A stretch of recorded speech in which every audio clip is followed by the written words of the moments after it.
Un laser à diode, utilisé en chirurgie, émet un rayonnement monochromatique d'une fréquence égale à 3,7 x 10 exposant 14 Hz. La puissance du faisceau émis est de 10 watts et la durée est réglable entre 10 exposant -2 à 100 secondes. Pour commencer, on nous demande de déterminer la longueur d'onde dans le vide de la radiation émise par le laser. Nous recherchons lambda. Nous savons que lambda est égal à la célérité sur la fréquence. La vitesse de propagation de la lumière dans le vide est de 3 x 10 exposant 8 mètres par seconde et notre fréquence est de 3,7 x 10 exposant 14 Hz.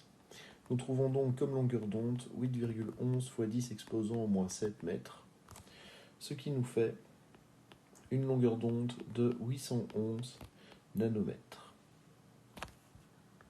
En comparant cette valeur avec celle d'un tableau du spectre lumineux, nous trouvons qu'il s'agit d'infrarouge. On nous demande ensuite de déterminer l'énergie d'un photon de cette radiation. Nous savons que l'énergie est égale à la constante de Planck multipliée par la fréquence.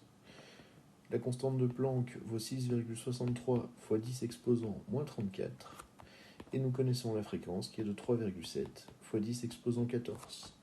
Nous trouvons donc comme énergie 2,45 x 10 exposant -19 joules. Si nous souhaitons transformer cette valeur en électron-volt,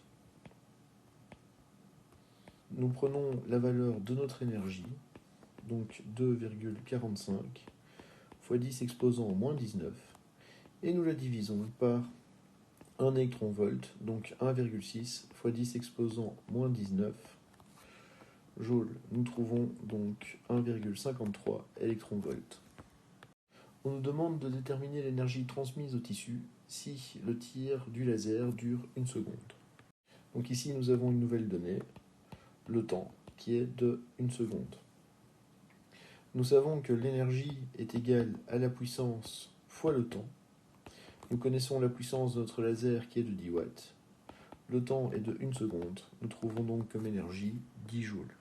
On nous demande enfin de déterminer le nombre total de photons. Le nombre total de photons est égal à l'énergie totale communiquée par le laser divisé par l'énergie portée par un photon.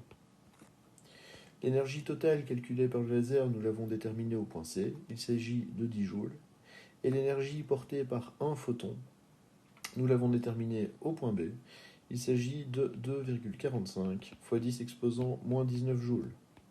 Il va donc nous falloir 4,08 x 10 exposant 19 photons.